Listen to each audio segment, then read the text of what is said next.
it's still also very interesting to me to see that the original reporting was so egregiously reported on, and a lot of these other outlets didn't even try to recant their original statements. But hopefully there's a news cycle that's going to be running tonight in Louisiana on ABC, NBC. I did multiple interviews today, so those are going to be running, and hopefully their national affiliate picks up the local story. So absolutely. But I'm not going to stop. As I said, on my Instagram, the work literally just begins. The work begins today. Yes. The work begins today. Literally. So literally. Regardless of what we've been trying to do, the work begins today, and Keisha her story will be told. And it's still sad for me sometimes thinking about it. But I definitely want to show gratitude to you, though, because what people do not know, like, okay, so let me just go ahead, because now we're live on these other streaming services. So I'm on TikTok. So if you have TikTok, we're over on TikTok. But because TikTok is trying to shadow ban and control the narrative of this story, we're not going to allow them to do this. I am speaking with the icon herself, Miss Chanel Hudson O'Connor from the Shea Production Group. And she is a heavy producer, Christ manager for the celebrities, and a good compadre friend of mine as well as Aubrey. And Aubrey and her do a lot of business, and we're doing business as well. So she has helped a great deal. She has taken the story of Kesha Miles and she has made it what it is. She got it out into the public in a way that we needed it to be seen. So this here is Mrs. Chanel O'Connor. Okay, so go ahead, Miss Chanel. Hey y'all.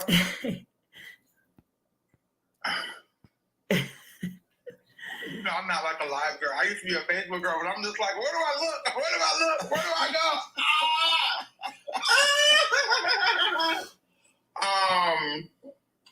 Before I continue, if y'all on TikTok, y'all need to show the governor some love. Please. I know y'all be on here. I be seeing the girls. Wish I got roses. I need y'all to double tap them screens. Them lights need to go up, or I ain't gonna be talking. That's what they want me to go, ain't it? I'm not saying nothing. I'm not giving nothing. Y'all can give $1. Y'all give $1 for other stuff. Y'all can give $1, $2, $3, $4, $5, 50 cents. Tap the live, share the live. It's free. But if you wanna show your gratitude for real, go ahead and send some roses. Send some coins. People do work, and I want to make it very clear that for the last month, we have not received a dime from any of this work. All of this has been pro bono. Yeah. And I'm an expensive bitch. Gotta say that. If you don't have at least 15 bands, you can go sit down, okay?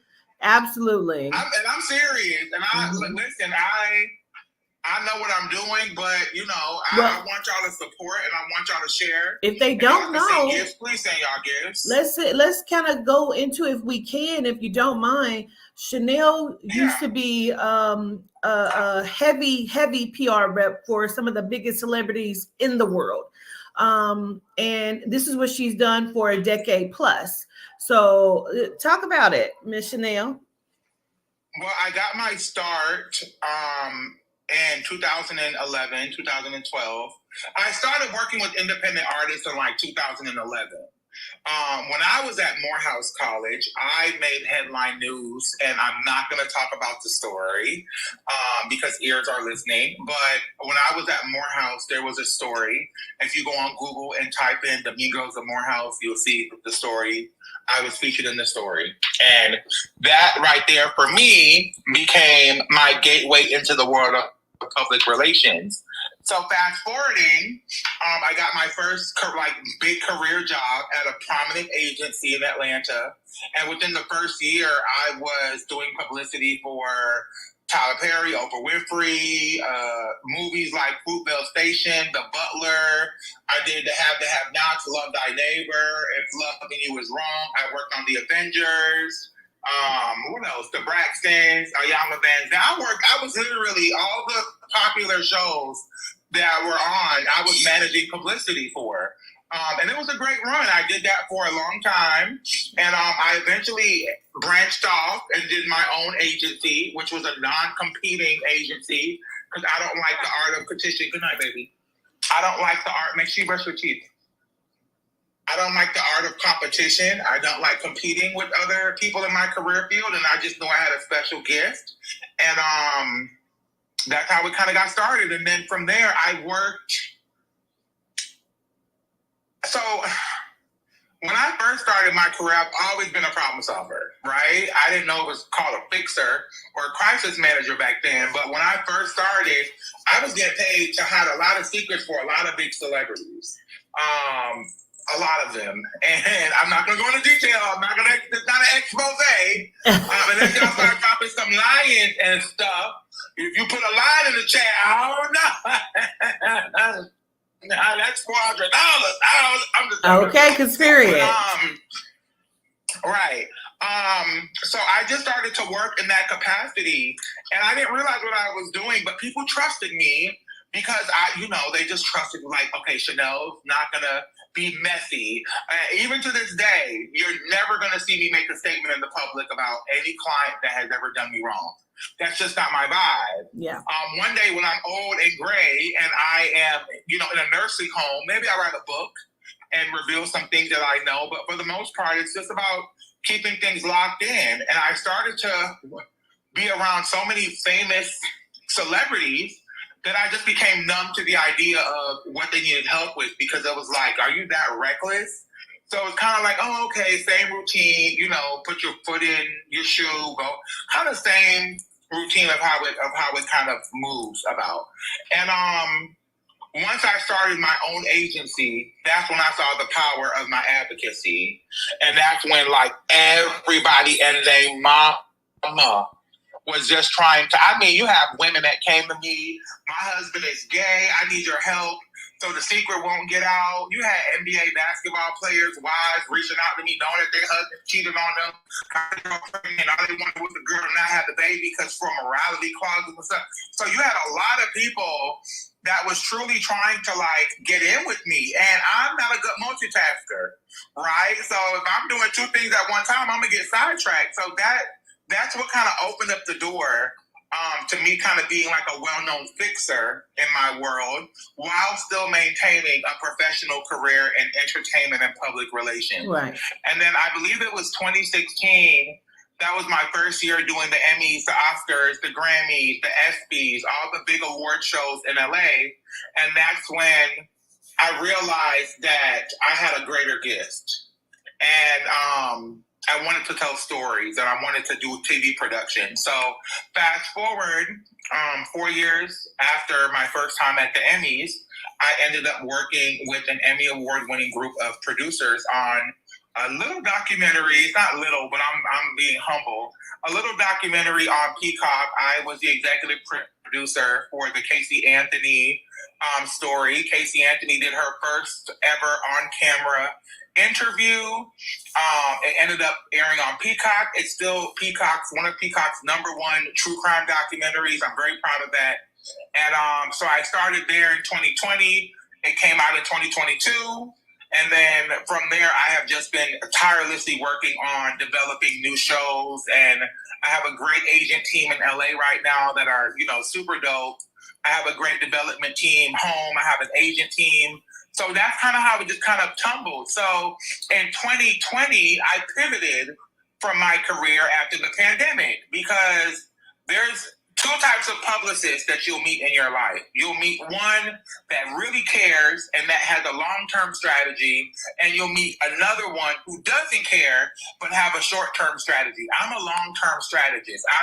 We call them microwave publicist. You put something in the microwave, press a minute, it gets really hot. Yeah. But if you don't hurry up and eat it, it gets really cold, and it gets really hard. Mm-hmm. So that's not like me, right? I will slow cook a roast for 8 hours, and it will be the best meat that you've had once it's completed. So I've always been in the space of long-term, long-form publicity, because for me, it's a build-up.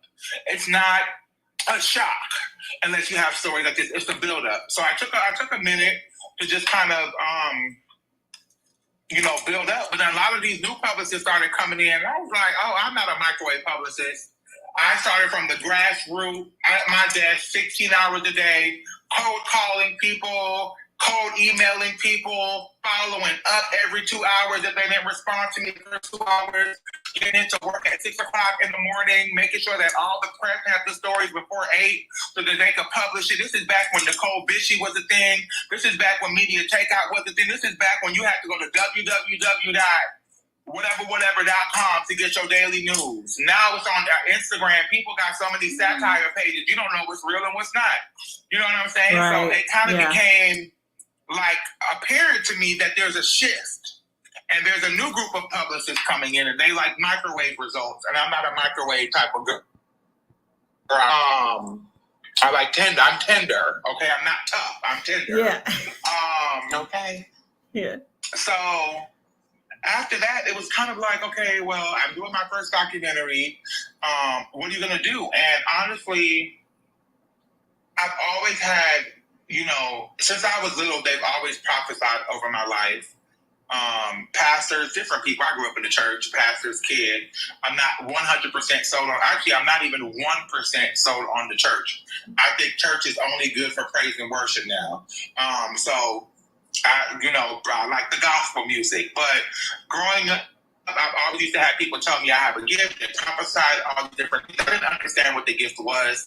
And now that I'm older, and I'm married, and I have a son, and I have, a mom, I think my gift is to help people who don't have a voice, or who would never get a voice if they didn't know a person like me. Mm-hmm.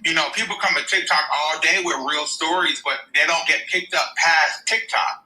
It's just like a TikTok universe of it. So once I found out that, okay, maybe this is God calling me to do something that is kind of greater than what I am or what I've been able to contribute.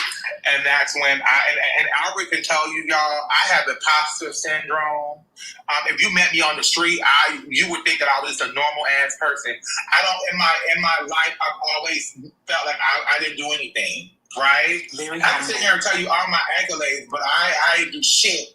Because I have this fear of being too egotistical, and God and the universe and my ancestors removing everything that I've worked hard for. So I'm even talking right now about this after. This is new for me, but I feel safe enough to do it because I trust governance, I trust Aubrey, and I feel safe. But most of the time when I used to do stories like this, I would become a ghost because there's always repercussions. There's always backlash. There's always someone who don't want you to tell the truth. And I just did not want to become a part of that cycle. So yeah, I'm entering this era of truth telling and transparency, and I hope that this opens up the door for other people to find my number or get in touch with you and be able to reach out and say, hey, Chanel, I need help. Because listen, right? These last 3 weeks have been hell, but in the midst of them being hell, I knew two things to be sure from the beginning. One, the story is going to come out in a big way. Yeah. I made that very clear. I've never hesitated on that. I made it very clear. This story will come out in a big way. Yes. Even though some other outlets was trying to flake and people wanted to see the full, I made it very clear. It may be a minute, but this story is going to come out in a big way. And the second thing that I wanted to make sure is that people saw the video footage for themselves. Yes. People needed to see, and I said that. People need to hear Keisha's voice. They need to feel her pain. They need to see, and that's what I committed to. So regardless of the process of how long it took, how many no's I got, how many people told me they wasn't going to do a story like this so they get all the information, whatever, I was like, okay, bye. Like, I know my worth. I know my value.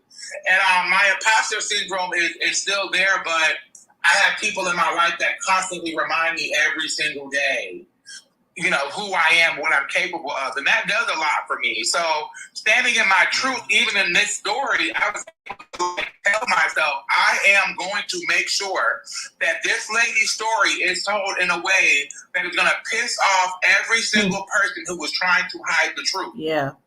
Correct. And I'm not even going to lie, Uriah on his Facebook page, and that's Keisha's son. Viral. Uriah is Kesha Miles' son. This is Keisha's son. He posted that article today, and it was almost like the floodgates had opened up. And mind you, if I post a cute picture of myself, honey, it gets my little attention and stuff. People don't expect the seriousness from me, so I don't expect a big response. They expect it from Uriah, though, because he's the child and he's the one who posted the stuff. So I knew that the catalyst to breaking all of this would be Uriah, because people were waiting. We're talking about a small hometown. Uriah has all of maybe 300 friends on his Facebook page. Yet the story instantly went viral. Instantly went viral. And just watching the comments and seeing the people defend Keisha and back and forth, and people coming forward and saying, he touched my little sister. And, when I was taking care of his, Joe Sr.'s mom, he tried to make passes at me and offered me money and this and that. That, to me, is more powerful and that's the impact that people talk about.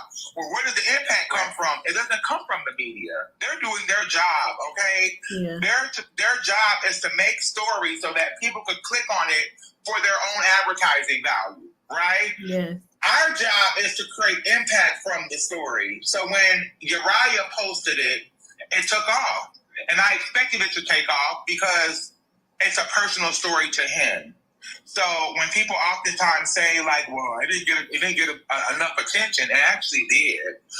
People are up in arms right now, in an uproar right now at this story. And then after 10 o'clock tonight, when they see my beautiful face plastered across all the local news stations in Louisiana, they're going to die. And it's going to be too late to do something crazy. So, you got to prepare for the next morning.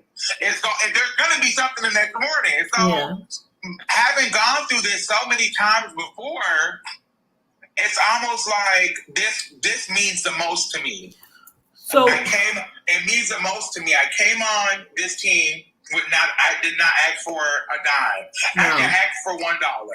Yes, just $1. Legally, you have to give the person $1 for them to retainer. So it was $1. But it was just a one-time $1. And I think I sent it to myself from my personal account to my production company. So, just to have it legally there. Went from that, and within, was it a day or two that I found the 11-year-old counsel? Yeah. Well, a lot of people don't even know that he didn't have counsel. He was with a public defender, and within 72 hours, she had gotten him a high-profile attorney who took on his case, pretty much pro bono, right? And his team. He's brought in a team of people. I called 42 attorneys in Louisiana. I spent that all afternoon calling every attorney black, and I wanted to go to the black ones first. Yeah. And let me tell y'all something. I love, I'm pro-black. I'm Jamaican. I'm pro-black. Blah, blah, blah, all of that. But let me explain something to y'all. Black people don't be wanting to help y'all when it's come time to help y'all. They want their money, right? Yeah. So I was just like, what is going on? What's happening? I called all these black attorneys in Louisiana. I'm telling them, I'm working with this kid from an inner city, small town country. He don't have no money. I need to get his 11-year-old brother an attorney. They all, you got to pay me $25,000.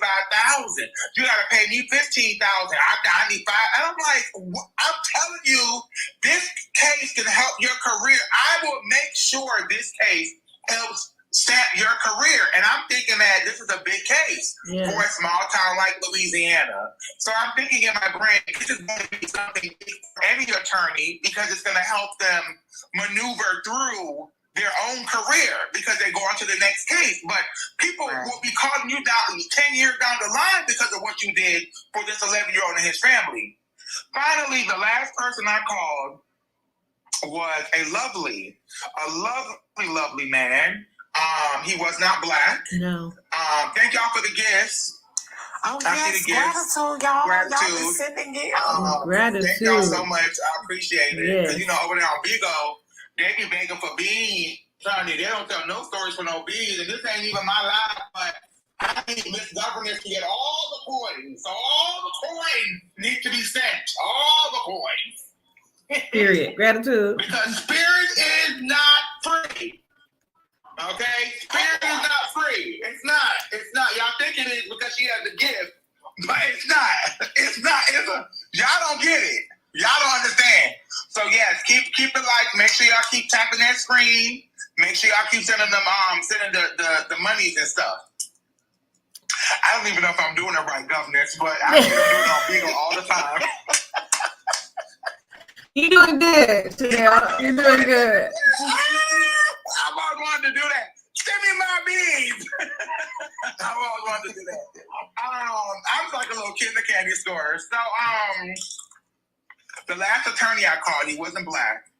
And this attorney, it was almost like Keisha's spirit had set me up to kind of see if I was going to keep going. Absolutely. Right? Just give me my money. Right. And I called and he answered the phone. He didn't answer it at first. I had to send him an email, but then he called me back when I was on the phone, and then we finally had a chance to talk. And without him even thinking twice, he knew about the story. He realized who I was. He heard me talking about the case, and he took on the case pro bono. Yeah. Not just to represent the 11-year-old, but to represent Uriah and to represent myself also in the face of all of this. Then we come to find out that he is very close friends with the CEO and founder of one of the world's largest nonprofit organization dedicated to helping Black and brown victims of abuse and wrongful incarceration. And now Uriah is set up. Now Uriah has a support system. Now Uriah does not have to worry about like looking over his shoulder. And all of this happened in a matter of 72 hours. Yeah. And that to me was that I was so fulfilled.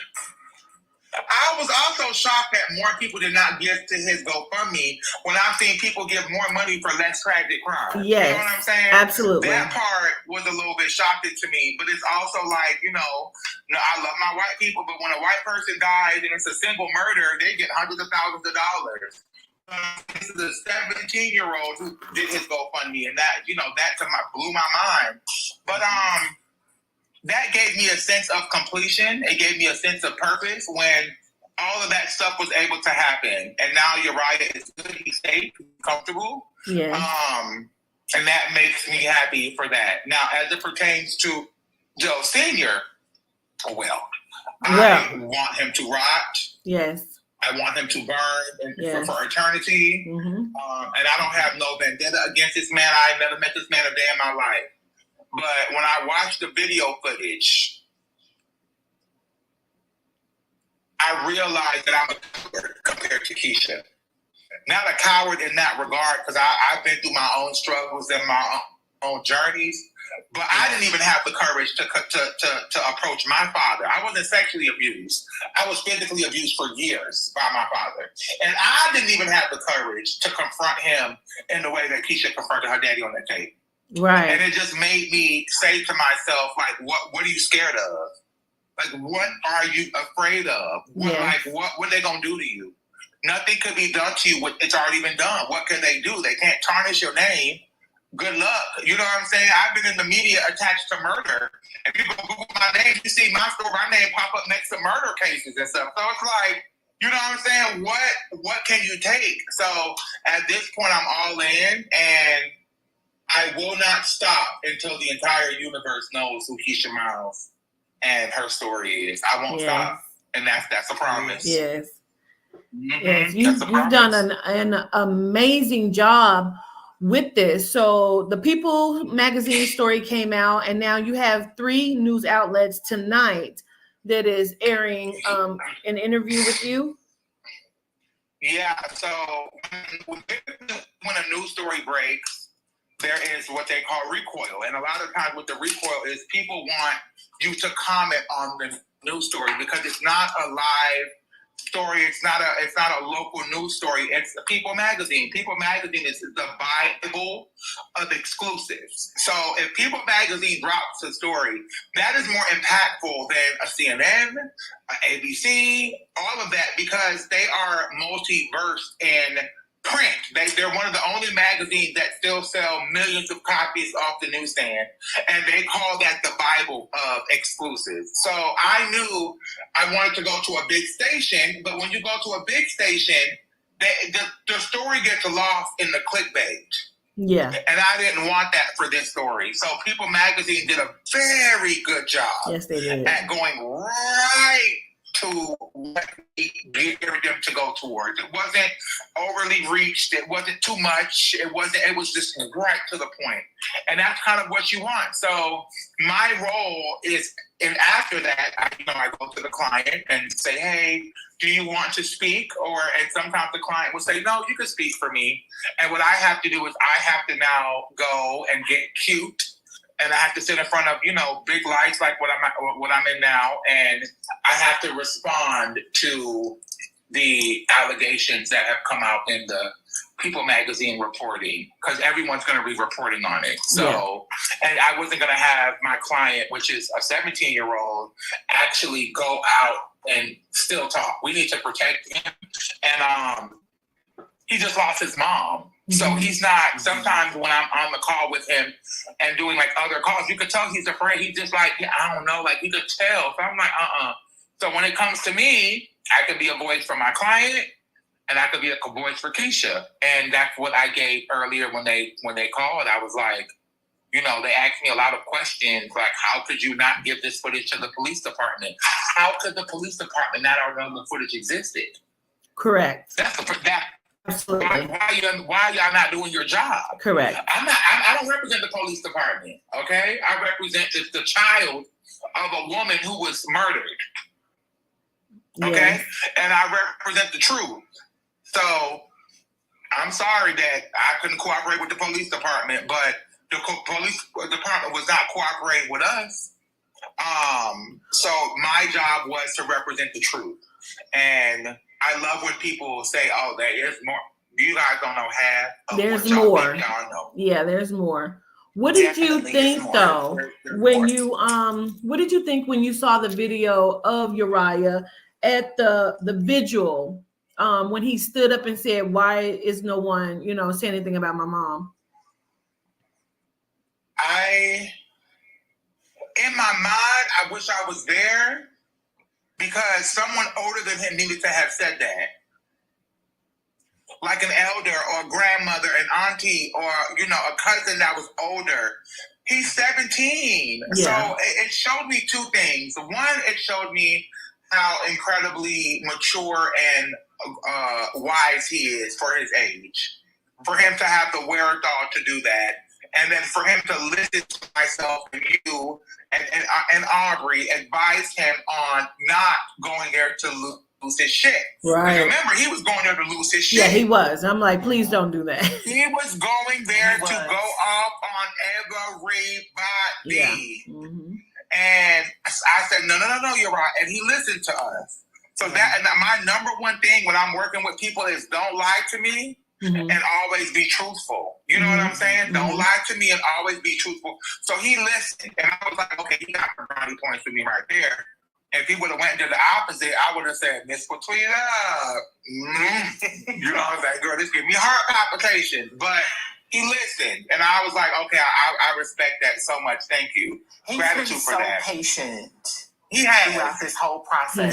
For him to be 17, losing his mom and being in the forefront of everything that has transpired throughout this story, it shows I'm admired by him, because the strength that he has is just something that I think that putting myself into his shoes, I don't even know how I would be able to kind of get through the next day. You know what I'm saying? But through his patience, he was rewarded. a strong team of people that stand behind him and will definitely help him through every situation that he has going on. Because you had to make sure he was in a safe space, Chanel. Well, we all did, but you know, it was very difficult for him to listen to that. Because you know, after losing his mom and stuff. Yeah.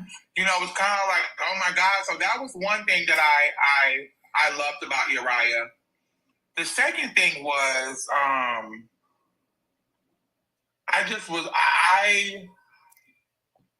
a product of an abandoned parent. Like, I'm a product of abandonment, right? I was dropped off to college and when I was 19, and basically it was like, you're on your own.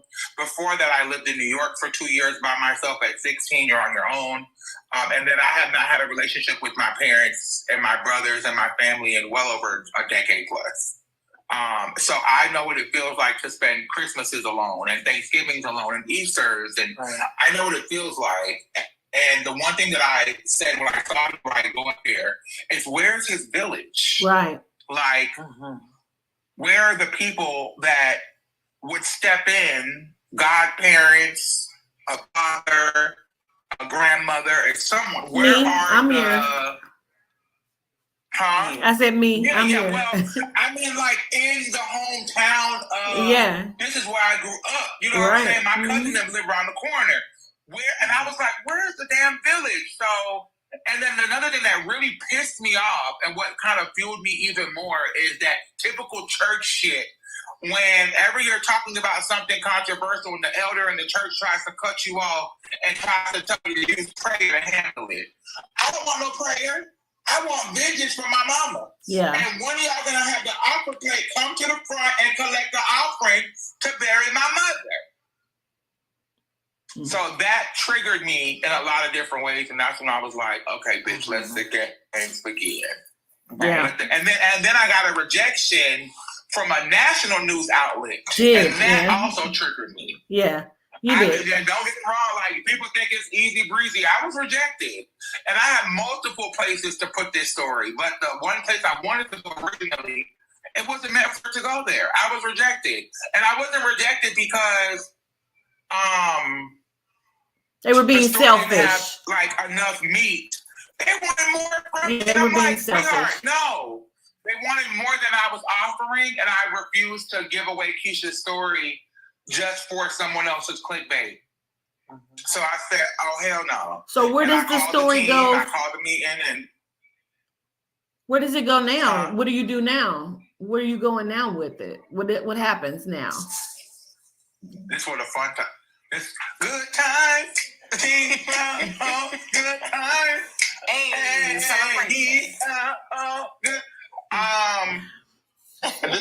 this is where you see the magic of who I am start to blow in fruition. Yeah. And some of my methods are unconventional, but this is where you start to see, like, how you manipulate the press to care about something. And that's what's going to happen over the next couple weeks, 2-3 weeks.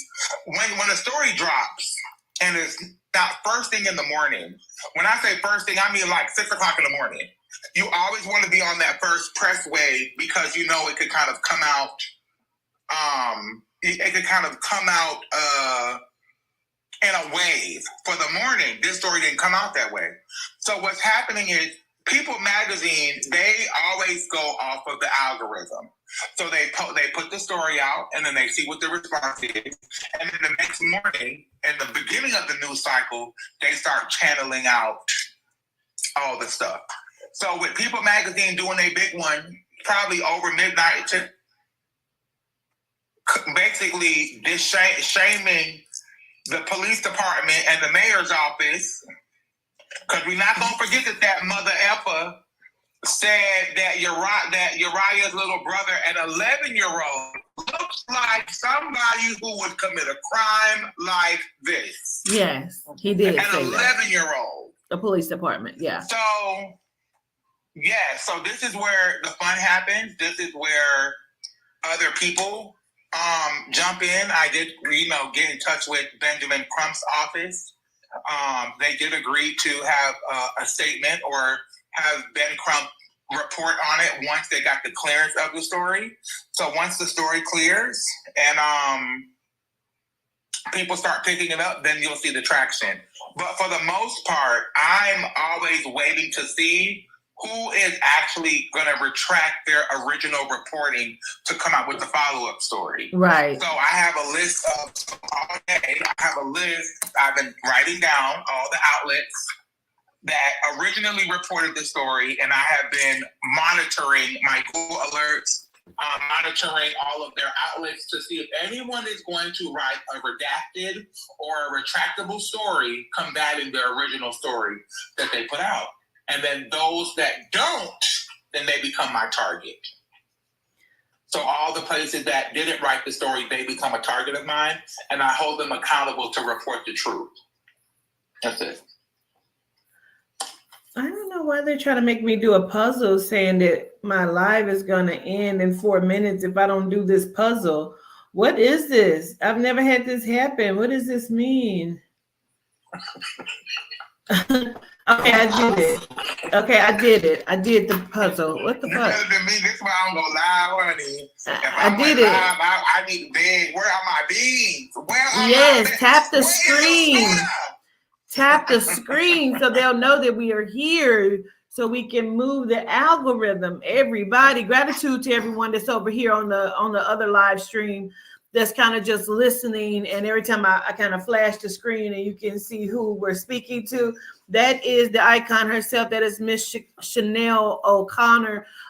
She is a producer and a crisis manager, and she is the one who's behind the breaking of the story today with People Magazine for Kesha Miles and her son Uriah Miles.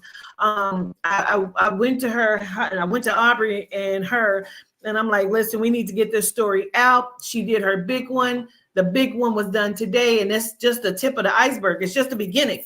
There's so much more. The video that they premiered today was just a clip. Do you have anything planned for the video itself, or what can you say? So there is going to be a larger story. Oh, that's cute. Hey. Oh, I like that. Oh, I like this. Okay. There is going to be a larger story that is told. Yeah. Which is Keisha's story. But my plan, honestly, is to sit back and watch the cookies crumble. Mm-hmm. I feel like the last 3 weeks have been back and forth, Monday through Friday, back and forth. And now it's like, okay, you can breathe, the story's out. But one thing I love about People Magazine is they always leave people on the edge of their seats because they didn't release the whole footage. And even the footage that I originally set for them to put out, they only released maybe like 40 or 50 seconds of the footage, which is perfect. Yeah. Because people start to speculate what they think they know. And then when you see the climax of all of that getting to a head, you drop the real receipts. And then it's just like, oh, wait, what? There's more? So there's more. Yeah. There's more. So but the plan for me is to tell Keisha's story in a bigger way. Yes. I've already started those conversations with some people who are interested in the story, and then we're just gonna. This is really where the work starts. Honestly, it's where the work starts. So you have a couple of days to just kind of recover, and then it just kind of goes back into work mode once you kind of get a chance to sit back and see everything. Great. So from the video that was sent out today, that you sent out to People Magazine, and they shared and clipped today, what was the biggest surprise just from that clip of the video that you can speak on? What was your biggest surprise in seeing that? I wasn't surprised. This is probably like my 150th story like this. So it just this one meant something though. Yeah. The other ones is celebrity stuff, and it's like, oh, here we go with the celebrity stuff again. You know what I'm saying? So after a while of doing that, you get tired. This one meant something. So I wasn't surprised. I was a bit like excited to see Uriah's response. Like, I was on them comments. I was in the thing for Uriah's when people, that was exciting to me because it was like an immediate outburst of anger. And I knew it was going to be big when he posted it because the prayer vigil was up there and that went viral. Mm-hmm. So I knew it was, so I was more intrigued with what Uriah's people were saying than I was, you know, because the magazine was just a conduit for Uriah to be like, all right, F you. I've been telling y'all thought he was a good man. That was like, I could tell that was a big weight off of Uriah's shoulder. Yeah. For him to just kind of go in there and not care no more, and you know, everyone's seeing it. So I wasn't surprised. I'm used to this type of stuff, but I was intentional of me saying that this meant something. This one meant something for me to actually do it. So I wasn't surprised, but I was more filled with a bit of gratitude and just a relief. Right. Relief. So, that relief. So relief. no That's surprise. Say relief. No surprise, but so then I'm gonna rephrase my question and ask you, what did you think when you heard Joe Sr. say, whatever it was, you must have liked it as well?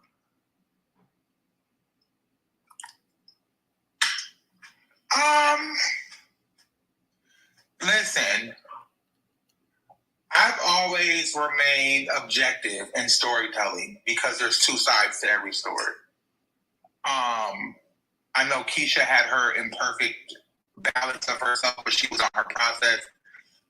I thought that he was comfortable enough to not think that anything was wrong with what he was doing. So even though I want to be a complete butthole towards Joe, I have to now look at his upbringing and how he grew up, because this behavior came from somewhere. So I always, and it's not even giving grace, I just always like to look at the full picture. So watching him say that made me want to know more about Joe and who Joe is and where he's from and where he learned his behavior from. That's what I wanted to. I wanted to dig more into who he was. So even though I am not a fan of Mr. Cornelius, because I heard from my own two ears the type of man he is, as a TV producer and as an objective thinker, I have to be willing to ask myself, well, how did he get like this? And that's where the story comes from. Even when you hear people like Jeffrey Dahmer's story and stuff like that, when you watch his documentary, they start from the beginning of how he got to where he is. He didn't just become a serial killer one day. There's a backstory. So it just made me want to know his backstory. Yeah. Yeah. I can't wait. I hate that I look at it like that now because I'm not letting up on my dad. He was wrong. Oh, okay. Melanin Goddess is your. Okay, so are you a victim of sexual abuse? Were you sexually abused? I want to just know that. I don't know if you're talking about on your dad, meaning Joe Sr., or your dad, meaning like your actual dad. I would love clarity on that, please. She said yes. She's talking about her. He's talking about her. Her dad, yeah. Oh, your dad. Oh, okay. Let me tell you something, right? If you want to be somebody, and if you want to go somewhere, come on, you better wake up and turn on your video camera and start confronting these people who made you feel away. That's it. Listen, after Keisha, if I'm talking to a sexual abuse victim, I'm gonna say, well, where's the proof? I want to hear, see. Because it's like, yeah, I get it, but Keisha did something that a lot of people don't do. And it's record the guy and ask him to. So I will set your daddy up. You're not letting up on your dad and your dad did you wrong. Every time I would make so many attempts to try to rectify your relationship with him. And in turn, I'm recording you to set you up to say some shit that I could take to the police department or somewhere to tell my story. And you better utilize TikTok. You better utilize all these channels. If Risa Tisa could get a TV deal for how she got married. Okay. You're not exempt from that. So if you want to be somebody, if you want to go somewhere, turn on your camera and start recording. And don't be afraid. If you're a grown up, stand up for yourself. Don't be afraid. Also, please send me an email as well. If you have been sexually assaulted by your father, please send me an email to amagicwalk@gmail.com. That is AMAJICKWALK at gmail.com on both ends, you guys. So yeah, if you have this experience, reach out to me. Please reach out to governors. I promise you, if the case is worth looking at, she will get in touch with me, and you will be talking to me, and I will help. Please, you have to take the first step of bravery, just like Keisha did. I'm working on my email critique. Thank you, Miss Melanin Goddess. Thank you, gratitude. Please make sure you send her those stories, because I'm involved, and I'm going to tell you something. These stories are going to be told in such a big way that, I mean, that's all I really can say.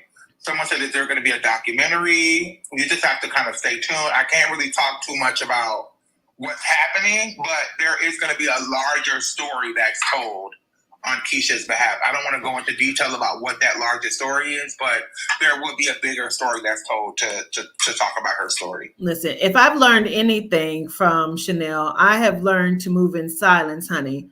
Silence is the golden ticket, and she is great at that. She is great at what she does. I'm so grateful that you came up here to even talk to us about this. I'm so happy that you had me on. Thank you. Yes. I feel so honored. So do I. I show gratitude so much. So much. Yeah. And somebody said justice for Keisha. Yeah. I used to be afraid to say justice for Keisha because I felt like, well, am I talking about the 11-year-old? Like, I don't want to go against him because I feel like he was justified in everything that he did. He was justified. Yeah. I don't care what nobody say. What y'all hearing, that 11-year-old was justified in protecting his mama. Yes. Right? And I'm not going to say too much about that because the police say it's something, whatever. I don't know. But I will say that I wouldn't even call it justice for Keisha. I would just call it truth for Keisha.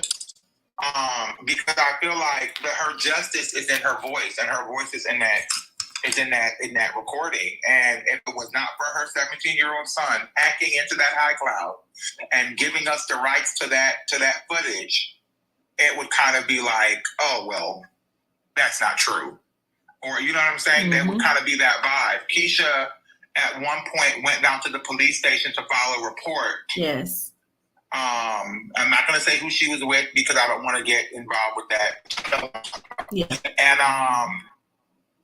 they took the report down, and the report was not even registered as an offensive situation. You're talking about a man who was the former mayor, former city councilman, and he was also a sheriff. In the video, you can see the sheriff's car in the background of the town in which they live. And that part was the creepy part to me. When you go back and watch that video and you see his sheriff's car, that's a lawsuit. Well, that is a lawsuit. You're right. That is an absolute neglectful lawsuit. However, you're talking about a small town. You know what I'm saying? Where everybody knows everybody. Like, there's one place that they go to court. The city hall is but this small.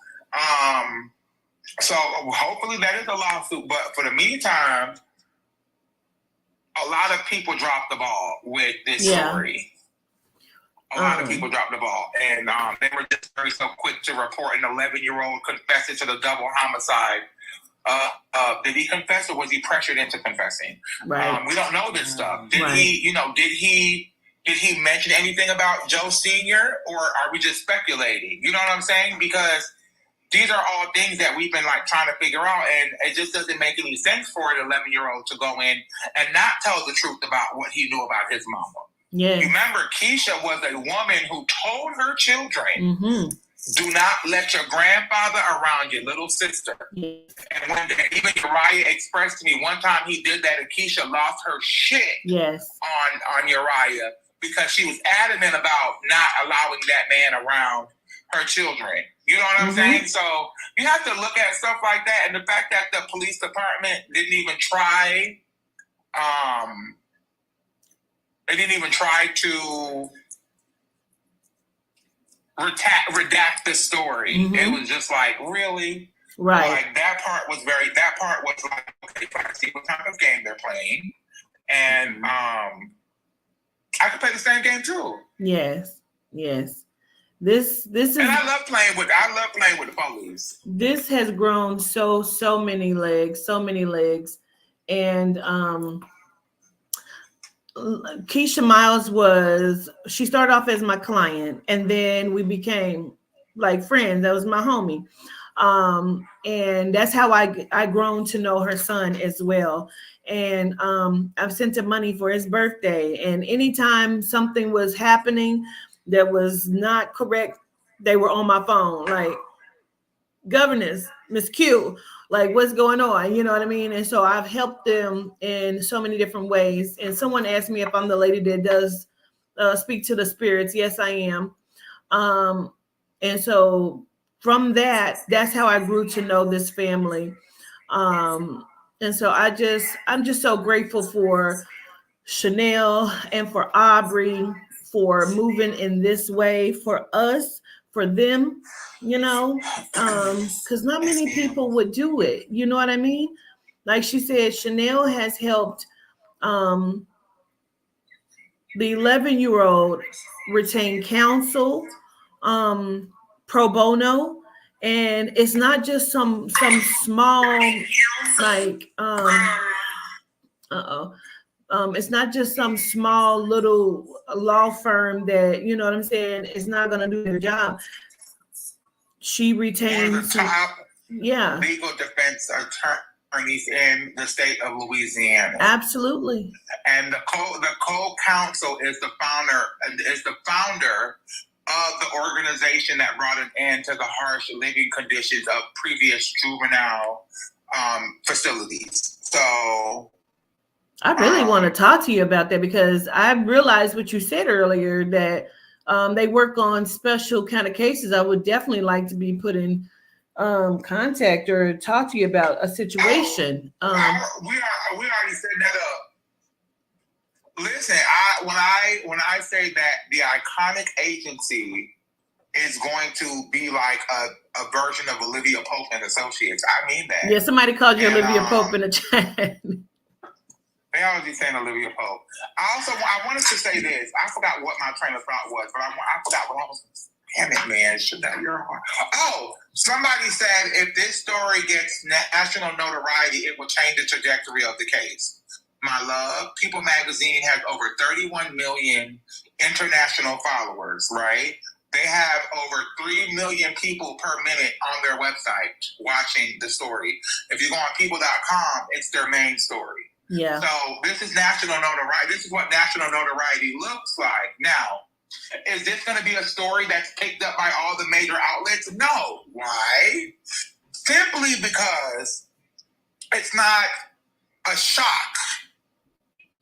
Like if the story was 17-year-old Uriah Miles was shot after exposing the truth about his mom, that would go everywhere. But that would not make it a national story. That will make it a popular story. Yeah. I don't like popular stories because just like all popularity, it goes down after a couple days. I like impactful stories.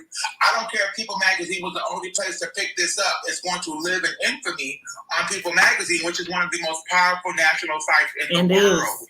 So let me also explain. Clout and clickbait and popularity does not work for me in the crisis management world. It doesn't work for me because all I have to do is turn my camera on and make a public statement and it will go viral. But that's not the game that we're playing. If we were playing a popularity contest, I wouldn't mind doing that. But we're not playing a popularity contest. This is someone's real life and this is someone's real story. So I'm very strategic. So yeah, the story is national right now, but it's gonna pick up more steam. Yes. And when it happens, you can't be like, oh shit, you gotta be like, oh, we already knew this was coming. because you heard it here first. You know what I'm saying? So I don't like popularity in stories, because just like the original story, in less than a week, people were moving on to the next story. So I like stories that you can take one outlet and kind of massage it, then it going to 20 different places that 20 different narratives are happening. Yeah. Mm-hmm. If you see the story in other places, they have to pull the narrative from my original story. And that's strategic and crisis management. We're not talking about a celebrity story or a murder story. We're talking about a fall from grace. Yes. And when you have an 82-year-old old sexual predator who has spent his whole life falling or trying to uphold his pedestal, his fall is going to be very slow. We don't want a fast fall. He's already dead. So PR 101, if you're trying to get a story out, stop trying to get it to multiple people. That's not going to help your story. It's going to create more narratives, and then people are going to forget what the real story is. Yeah. Like the original report was like 10-year-old. Oh, he was 11. Oh, I thought it was 10. Where did y'all hear 10 from? Well, we heard 10 from a source. But if you talk to he's 11. But everyone was reporting a 10-year-old voice because it sounded more crazy hearing a 10-year-old than you hear a 14 or 13-year-old. So you have to be mindful of people know what they're doing when they release articles. But you also have to think about it like this. Keisha is moving through her son Uriah. Yes. And if you go on Uriah's Facebook page, you'll see exactly what I'm talking about. So I could care less if this is an international story. We've done what we're supposed to do. And it's going to get better for Uriah, but it's going to get worse for everybody else involved on that side. Mm-hmm. But I don't like multiple outlets to report on something like this, because the truth gets mixed up in all of the people, NBC. We need to focus solely on the one story with the video footage. Let that video circulate, and then that's where the outrage comes from. Mm-hmm. That's where the outrage comes from. Just a little PR 101. If y'all can turn on y'all TikTok, it's PR, and I just want everybody to watch my live. No. Mm-mm. So yeah. Chanel, there's a question over on Facebook that says, do you anticipate any more victims coming forward, being in a small town? I've already got in contact with two that have been victims of Mr. Joe Cornelius Sr. too.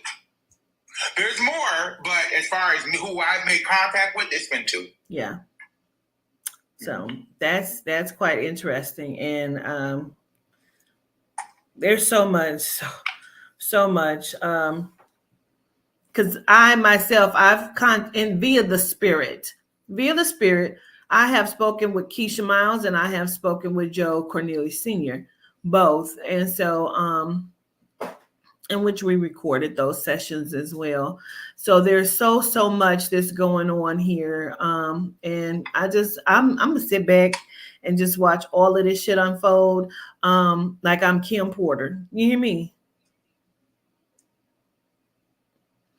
Mm-hmm. So I'm going to clip this live with Chanel and put it up, and be looking for me to release I'm reading with Destiny Payton. It was done. I did it. It was so Destiny. Yes. So we're just trying to Marriage Huntsville. Yeah, Love and Marriage Huntsville. She's also the first cousin of the iconic and legendary Coretta Scott King. Yes. So I can't wait for your people to see that. Yes, we're gonna. All your followers, if I may. You guys don't see this, but the work that Quachita does is just you can't put a price on that. You know what I'm saying? And I know a lot of the times people want to hear things that they want to hear this, but your support is so needed. Because every day she wakes up looking to do the work and looking to create the light. So if you guys are tuning in and you guys feel a sense of compelling sense of spirit please make sure that you're supporting the people in which you're getting your information from. Because if it wasn't for Quintita, I wouldn't come out here and be talking about what I know. I wouldn't feel safe talking about it because, as Quintita just said, I'm a silent killer. Mm-hmm. Okay, and I learned that a long time ago that when you move in silence, the kill is more rewarding than when they hear you coming. And I like to slash people from behind, I slash. So if you got, I don't like to let people know that I'm coming because they can prepare. And I don't like people to be prepared when you have the truth. I want them to take the bullet and die. Mm-hmm. So if you guys are on here and you guys are supporting, please make sure that you are supporting. And I'm not just talking about when she's live. I'm talking about to do the work that you're going through. If you guys have people in your family that need help, you can reach out to Quintita, and I guarantee you, she will get in touch with someone like me to help you. The same way with Keisha. I never met Keisha a day in my life. And if it was not for Aubrey, if it was not for Quintita, I probably would have said, oh, well, I'm kind of busy, or I don't have no time, or I'm working on this, I'm working on that. But I took time out of my day and made sure that Quintita was supported in this. So you guys listening and always coming in for the tea, somebody put her Cash App, Aubrey, or so could somebody drop her Cash App in the thing and make sure you pin her Cash App. And I'll start here for a few more minutes because I need you to get to 100,000 likes before I get off of here. We at 87.9 and we need to get her to 100,000. Listen. Well, can we shift gears? Because I really want to ask you something about some mess that is on TikTok, some tea. Oh, I love the mess. Yes. Okay. There's years I can, but I love the mess. Okay, tea time. $, Okay, there it goes. Thank y'all for showing love because I'm telling y'all, what I do is not easy. Aubrey does it easy, but governance has a gift, and we cannot afford to neglect that gift in the sense of you just want to hear what's going on in the world. That's not how Spirit works, right? Yeah. She comes on here because she wants you guys to know what's going on, but you guys also have to be smart enough to be like, wow, what is her body going through? She needs rest time. She send her a massage gift packet so she could go sit in a massage. I'm telling you, she needs that wellness. And I think that you guys are the community that brings that wellness. So thank y'all so much. Thank y'all so much. Okay, let's get to the tea. Okay. Let's get to the tea. So there's this gentleman that's on TikTok, and he has recently come out. His name is Egypt. He says he used to work in the industry for years, and he has been spilling tea about people that he knows. Have you heard of him? Do you know who he is? Mm-hmm. His name is Egypt. But you've seen him, Aubrey. I'm gonna look him up on the other phone. Let's see what I can find. He's calling? Yeah. Uriah's calling. Uriah's calling. He is. Tell him I got it. I'm jumping on. Just tell him 1 second. Okay. Wait, what? Ooh, tea. Oh, sorry. So we just. So that is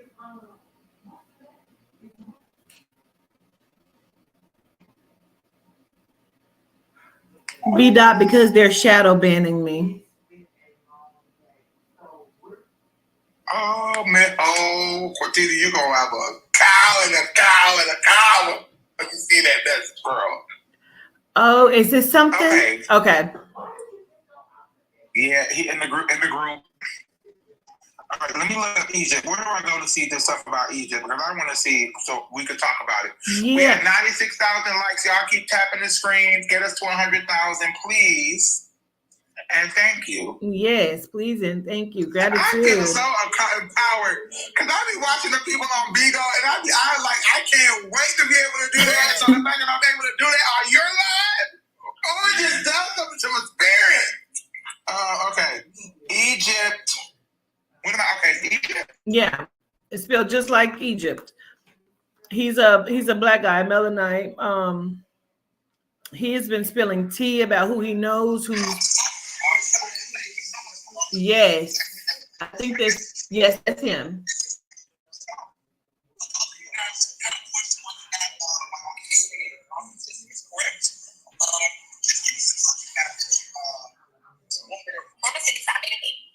Let me just say this, and I didn't even have to watch the whole thing, but let me just say this, right? And I know some people are like, well, hold on, Mr. Missionary. I'm going to say this. Clout is a hell of a drug. That's all I'm going to say. Got it. It's a hell of a drug. You would rather come to TikTok to create a following and a fan base about some celebrity or some industry person opposed to going to the actual news and reporting it so that it could kind of be solidified. Yeah, it's almost like every time I see him, he's selling, like he's asking for donations for the information is what he's doing. And he's name dropping. No! He's name dropping after name drop. Like we made it to 103,000.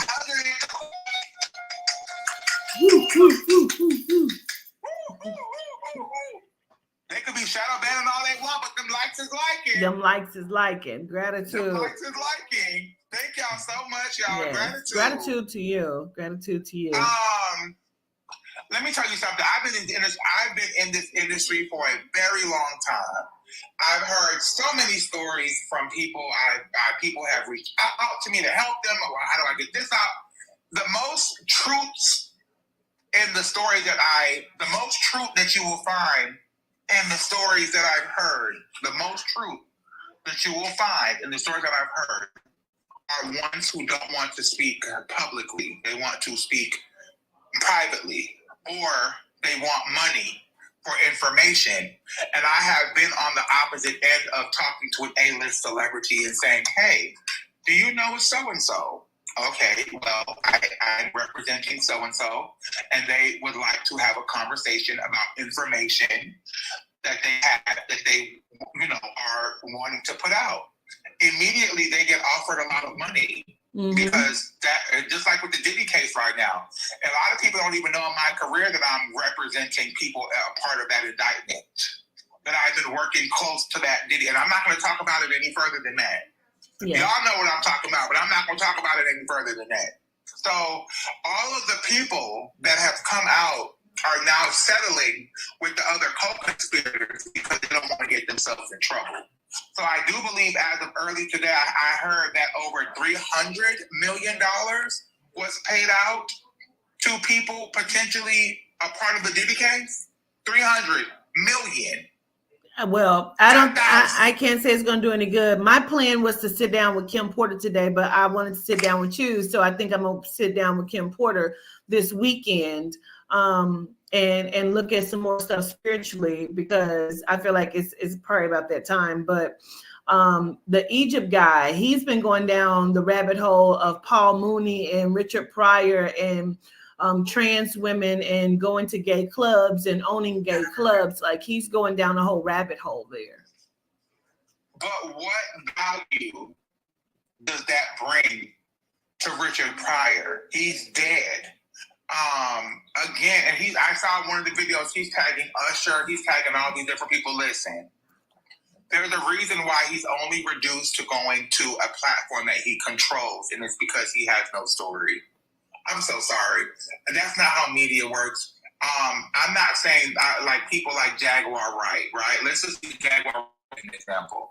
I'm not saying that she's 100% wrong, but what I'm saying is gossip cannot be confirmed as a credible news story unless you have credible receipts. Right? Yeah. Even if you look at the Diddy case, and I'm not a Diddy fan after what I've seen him do to Cassie. I'm pissed off at the Cassie video. I don't care about the other stuff, because if you look at the indictment, there's only one victim in the indictment. There's only one victim, and her name is Jane Doe. But the only victim that has ever come forward is Cassie. There's no other victims in Diddy's lawsuit. Regardless of what kind of a man he is, there's no other victims in the lawsuit. There's only one. Only one. Look, they saying on my on the other streaming site, they say, is Chanel Stormy still publisher? Maybe I am. Maybe not. I am actually a chief advisor to Stormy. Yeah. I love Stormy to death. That's my boo. I've been with the company for several years now. I started off as her PR manager, and then I kind of grew into something more expanded in the company as far as on a more senior level. So I'm happy to be with Canvas. I'm happy to be with Stormy. So yes, I am that girl. Yeah, she is. I'm just not going to answer any questions because I don't know what to say and what not to say because, you know, my mouth. No. Even though you work with the company, you're just always excited to see, like, she just broke another massive TikTok live. She actually broke her own TikTok live. It's and crazy. I was there in the building, and I felt the energy, and that stuff is real. And I was so inspired by what she was able to do. I think within 3 hours, she hit $1 million in sales. And I'm in the warehouse and seeing how everything is done. And it's just a beautiful thing to see an African-American woman come from a no-stoplight town and be able to give a product to the market that's a disruptor, but also a product that is helping people's skincare. And now she has her signature perfume. Now she has her body wash, which is like a cream. Now she has a roll-on. Now she has a bunch of stuff, like, you know, that is coming out, that has come out that can really help benefit your skin. So yeah, I'm all about supporting small businesses, and I'm not gonna lie to you. Who is that? Yeah, her name is the person who asked name is Ashley J. She said, "Awesome." I thought that was her. Ashley. I'm not gonna lie to you. When I saw it, I was immediately moved to tears because I said, I can't even pay my rent. What is the secret? Because, you know, I have Generational Beauty. I make those products as well. Like, and I've been doing this for over 10 years, and I feel like I'm spinning wheels and not getting anywhere. So it was so inspirational. I was happy for her, but sad for me. I'm gonna give you a piece of that, right? And I've heard so many people ask me, like, what's the trick? There is no trick. When you go live on TikTok, you sell your products. You see how we just asked people to get you to 100,000 lives, 100,000 likes? Yeah. And we went over that. It's the same thing. Stormy didn't start off with being a super big influence on TikTok. She just made a video that people gravitated towards of her putting the glaze on her ashy skin. And you could immediately see the result. And people were like, whoa, what's that? So when you have lives like these, shadow banned or not, there needs to be a link to your TikTok shop. And there needs to be you, hey, y'all, I got some tea for y'all, but I need y'all to go buy 10 of my products right now. That's it. I'm not moving. Come on, y'all. And the thing about it is they will support you. Yeah. They will. I'm telling you, they will. And that's all it starts with. It started with, you know, a few people buying. Then it went to, like, you know, 1,000 people. And it's kind of how her story got started. She started, you know, just investing into e-commerce and taking that money and flipping it and taking it and flipping it and taking it and flipping it. She walked away from her whole entire career and just took a step out on faith. Without having, I think she had $150 or maybe $200 in her bank account when this happened. Yeah. So if I'm being honest, your products will do really well on TikTok because we've been working trying to get it up there. Now. I don't know what the issue is. Me and my team trying to get them up. I don't know what's taking so long, but it is taking a while to get them I'll up. help you with that. So if we're doing the call next week, that's something that we could go into detail, and we could have a deadline to get that stuff up. Okay. Because once your TikTok shop is up, the algorithm will start to push more people to you because TikTok makes $1 off of every sale that you have. So they want you to be successful in selling your products. Definitely, because I want my books up there for sure. The Melanite Bible has to go up there. Audience of people here. The books won't do well. They just won't do well. Books only do well on like larger. Books won't do well. Products, T-shirts, and then make the book like a free gift. Or you know what I'm saying? Like the first 20 people to go purchase products, we're gonna do a free gift. Like I'll give you an example. Let's say your body wash is $20, and let's say the 110 people in here decided that they wanted to support Petita, your tarot cards, right? That's $2,200 off of the people that's in this live. Yeah. So and then you can do flash sales. Hey, y'all, I'm doing 10% off, 20% off, half off my tarot cards. Do that. And the thing about it is it's a consistent everyday thing. But I believe strongly in your products. I do believe that there's like a generational age gap of like how people, even for me, I'm 35, but even me and how I see how the Generation Zers are using their platform, I'm like, am I missing something? So Stormy has that thing about her where she's a marketing genius. And she just knows what people want to see. And that one video of her ashy skin, her leg, and you can see the glaze gliding over, and you can just see how the skin illuminated. That's what got people into like the chokehold of the body glaze. And she just perfected it and perfected it and perfected it and perfected it. And she's learned along the way. So if people are saying, hey, we need the tarot cards, then we need to figure out how do we get the TikTok shop going and how do we get access for you to start selling your products. Gratitude. That's what we will work on. Because I do believe that people would spend $10 or $20 to purchase something as it pertains to products that you have, especially healing products, stuff that people could use to wash their body, stuff that people could use to cleanse themselves. People need that. Gratitude, Chanel. Gratitude. Before you go, let me just tell you what Ashley said. Ashley said she recognized you at her party in Pasture, the Pasture birthday.